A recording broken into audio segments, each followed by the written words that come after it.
How do you know when it makes sense to buy down your interest rate?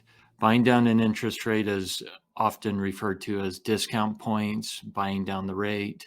Let's talk about this today and show you a way that you can evaluate this. My name is Miles Pitcher. I'm the owner of Superior Lending. I am located in Utah.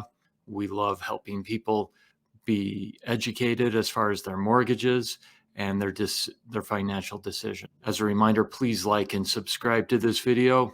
I appreciate it. All right, so what are discount points? Discount points show up as a way of buying down an interest rate. There is no set formula on how much it costs to buy down the rate. The way I look at it is if there is no charge for the interest rate that you're being quoted, we call that a par rate.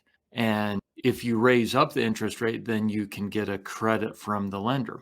If you lower the interest rate from the par rate, then you have to pay discount points or pay a fee to get that lower rate. And where does this show up? So if you're looking at a loan estimate or a closing disclosure, a CD, this will be in box A on the second page, and it'll be written there as discount points. So that's how you know how much you're paying to buy down the interest rate. I would always ask and talk to your loan officer and say, what is the par rate that you were offering me? That gives you a base level or a starting point on the loan. Now, how do we measure our break even? Or this is how we measure to see if it makes sense to buy down the interest rate. The formula looks like this. We take the cost of the buy down and then we measure what the monthly savings is in principal and interest. For now, we ignore taxes, insurance, HOA fee, and mortgage insurance. Why? Because those things are going to be the same regardless of what interest rate you choose. So we want to just focus on the principal and interest and how much you would save per month by dropping down the interest rate or buying down the interest rate. Let me give you an example here to look at. So in our first column here, we have a $500,000 loan amount and our par rates, let's say 5%. And these are made up numbers as far as the interest rates go. Principal and interest would be $26.84. If we look at the second column here, we're going to look at buying down the rate to 4.75. So our monthly payment of principal and interest drops down to $26.08. The cost for doing so would be 1.038% or $5,190. How much would that save us? $76 a month.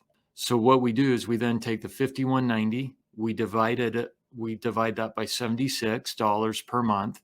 Our break even is 68.28 months or 5.69 years. So if you can tell me that you're going to be in that home for at least 5.69 years and you won't be refinancing in that time period, then this buying down the rate may make sense. I also like to just show and say, if you're going to own this home and stay in this loan for the full 30 years, you can see the difference in how much interest you're paying over the life of the loan. But finding that break-even point is critical. Please, I'll say it this way. Many times I find clients who get very emotional and obsessed with the interest rate that they're being given. And they don't step back and evaluate to see if it really makes sense to buy down that interest rate. They just get excited to have a lower interest rate, even though their break even may not make sense. If your break even is 9, 10, 12, 15 years, there's a really good chance that you're going to be refinancing that home or selling the home before you reach your break even. So just take a close look at that. Let's look at rates right now. We had to go pull our charts from a different company this week. Not as good of a chart, but you can still see the chart. The pattern is still moving down on the mortgage-backed securities. It's an inverse chart. So as that chart moves down, rates are moving up.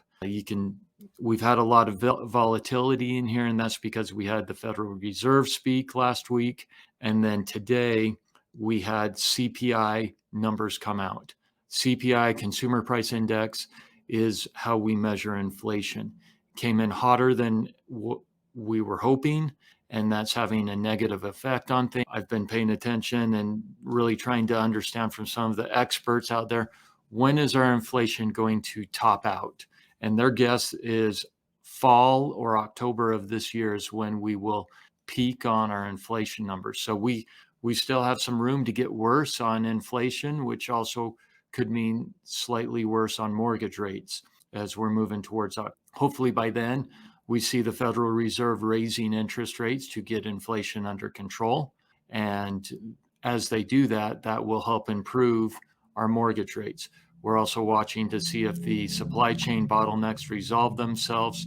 The experts in the industry that I listen to are saying that should be happening by.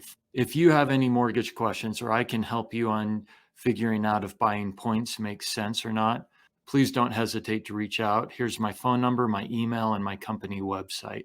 Have a great week. We'll come back to you next week with another mortgage tip. This is Miles Pitcher with Superior Lending.